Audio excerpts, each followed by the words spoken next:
Rais Samia ateua viongozi watano. Rais wa Jamhuri ya Muungano wa Tanzania Daktari Samia Suluhu Hassan amemteua Daktari Ismail Aluni Kimeli kuwa mkurugenzi mkuu Taasisi ya Utafiti Uvuvi Tanzania TAFI kwa kipindi cha pili, na pia amemteua pia Balozi Ernest Jumbe Mangu kuwa mwenyekiti wa bodi mamlaka usimamizi bandari Tanzania TPA kwa kipindi cha pili mfululizo. Rais wa Jamhuri ya Muungano wa Tanzania Daktari Samia Suluhu Hassan amemteua pia Daktari Marina Alus Njekela wa mwenyekiti wa bodi wa dhamini Taasisi ya Tiba na Mifupa na Ubongo Muhimbili Moi, akichukua nafasi ya Profesa Charles Mkonyi ambaye amemaliza muda wake. Rais wa Jamhuri ya Muungano wa Tanzania Daktari Samia Suluhu Hassan amemteua Juma Hassan Fimbo kuwa mwenyekiti wa bodi ya mamlaka viwanja vya ndege Tanzania TAA, na Profesa James Elfan Mdoe wa mwenyekiti wa baraza Taasisi ya Taifa Utafiti wa Magonjwa Binadamu NIMR, akichukua nafasi ya Andrew Kitua ambaye amemaliza muda wake. Ni taarifa kutoka jijini Dar es Salaam. Hatimaye Rais wa Jamhuri ya Muungano wa Tanzania Daktari Samia Suluhu Hassan amemteua Daktari Ismail Aluni Kimeli kuwa mkurugenzi mkuu Taasisi ya Utafiti na Uvuvi Tanzania TAFI kwa kipindi cha pili mfululizo, na amemteua pia Balozi Ernest Jumbe Mangu kuwa mwenyekiti wa bodi mamlaka usimamizi wa bandari Tanzania TPA kwa kipindi cha pili mfululizo. Tundu Lissu na Osman wazuiwa kuingia nchini Angola. Msafara wa viongozi wa ACT Wazalendo ukiongozwa na kiongozi wa chama Dorothy Semu na makamu wa kwanza wa rais Zanzibar ambaye pia ni mwenyekiti wa ACT Wazalendo Osman Masoud Osman, pamoja na msafara wa mwenyekiti wa chama cha Demokrasia na Maendeleo Chadema Tundu Antipas Lissu wamezuiwa kuingia nchini Angola na mamlaka ya serikali za Angola. Taarifa iliyotolewa na katibu wa mambo ya nje ushirikiano wa kimataifa wa ACT Wazalendo Mwanaisha Ondeme amesema viongozi hao walishikiliwa katika uwanja wa ndege wa Luanda na hati zao za kusafiriwa zilikamatwa na serikali ya Angola bila kueleza sababu yoyote. Imetoa amri ya viongozi hao warejeshwe Tanzania. Viongozi hao waliasili Angola kushiriki mazungumzo ya Jukwaa la Demokrasia Africa the Platform for Africa Democracy PAD yaliyoandaliwa na taasisi ya Bentham Foundation, yaliyopangwa kufanyika kuanzia Machi 13 mpaka 16 mwaka 2025, ambapo mbali na viongozi hao, viongozi wengine zaidi ya 40 kutoka nchi mbalimbali Afrika ambao pia walikuwa wanahudhuria mkutano huo wamezuiliwa na serikali ya Angola. Mmoja wa viongozi waandamizi waliotarajiwa kushiriki kwenye mkutano huo ni pamoja na marais wastaafu kama wa Botswana Andres Pantes Olango, wa Colombia, wengine ni waziri wa kilimo wa Afrika ya Kusini na kiongozi wa chama cha DA John Stefford na kiongozi wa chama cha Pendulum cha nchini Msumbiji Valencio Mondrani. ACT Wazalendo imelaani kwa nguvu kitendo cha udhalilishaji kilichofanyika dhidi ya viongozi hao wa ACT Wazalendo na viongozi wengine kwa kuzuiliwa na kushikiliwa katika uwanja wa ndege wa Luanda, ambapo ACT Wazalendo pia imemtaka balozi wa Angola nchini Tanzania kutoa maelezo ni kwa sababu gani viongozi hao wamezuiliwa na kunyang'anywa hati zao za kusafiria. Tunaitaka Wizara ya Mambo ya Nje na Ushirikiano wa Afrika Mashariki imuite na kumhoji balozi wa Angola nchini juu ya kadhia hii, na tunatoa wito kwa serikali ya Angola kuziacha mara moja hati za kusafiria za viongozi wetu waliowashikilia kwa kuwaruhusu kuendelea na ratiba yao nchini Angola. Ni taarifa kutoka nchini Angola. Hatimaye msafara wa viongozi wa ACT Wazalendo ukiongozwa na kiongozi wa chama Dorothy Semu na makamu wa kwanza wa rais wa Zanzibar ambaye pia ni mwenyekiti wa ACT Wazalendo Osman Masoud Osman, pamoja na msafara wa mwenyekiti wa chama cha Demokrasia na Maendeleo Chadema Tundu Antipas Lissu umezuiwa kuingia nchini Angola na mamlaka za serikali za Angola. Hatimaye viongozi waliozuiwa Angola sehemu alejea Osman bado. Chama cha ACT Wazalendo kimesema kiongozi wa chama hicho Dorothy Jonas Semu akiwa ameambatana naibu katibu wa mambo ya nje ACT Wazalendo Nasira Nasoro Omari na katibu wa haki za binadamu Pavu Juma Abdalla wamerejea nchini Tanzania usiku wa kuamkia leo baada ya kuzuiwa kuingia nchini Angola.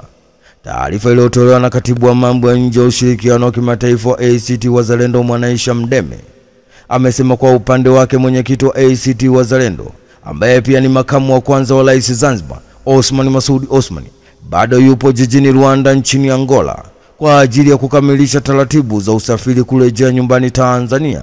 Chama kinaendelea kutoa taarifa mara kwa mara juu ya maendeleo ya swala hilo. Chama cha ACT Wazalendo kimesikitishwa na ukimya wa serikali ya Tanzania kupitia Wizara ya Mambo ya Nje na Ushirikiano wa Afrika Mashariki. Kulikalia kimya swala hili ni jambo linaloshangaza na kusikitisha kwa serikali ya Tanzania kushindwa kutoa kauli yoyote dhidi ya kitendo hiki kilichokiuka taratibu za kidiplomasia, hali ya mshikamano wa Afrika na undugu wa kihistoria baina ya Tanzania na Angola. Tunataka Wizara ya Mambo ya Nje na Ushirikiano wa Afrika Mashariki itoke hadharani na kufafanua kilichotokea Angola na msimamo wa serikali juu ya jambo hilo. Tunatoa rai kwa nchi yetu kuitaka serikali kumuita mara moja balozi wa Angola nchini Tanzania kujieleza kuhusu kilichotokea kwa viongozi wetu nchini Angola. Viongozi hao waliwasili Angola kushiriki mazungumzo ya Jukwaa la Demokrasia ya Afrika, The Platform for Africa Democracy PAD, yaliyoandaliwa na taasisi ya Platform Foundation, yaliyopangwa kufanyika kuanzia Machi 13 mpaka 16 mwaka 2025, ambapo mbali na viongozi hao, viongozi wengine zaidi ya 40 kutoka nchi mbalimbali za Afrika ambao pia walikuwa wanahudhuria mkutano huo walizuiliwa na serikali ya Angola, akiwemo mwenyekiti wa Chama cha Demokrasia na Maendeleo Chadema Tundu Antipas Lissu na viongozi wengine wa Chadema.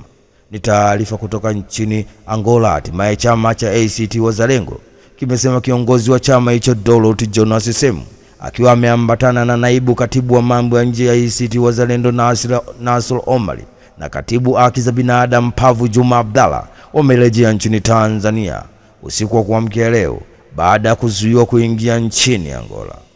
Paul Makonda atoa kauli vijana wa Arusha mna nafasi zenu India.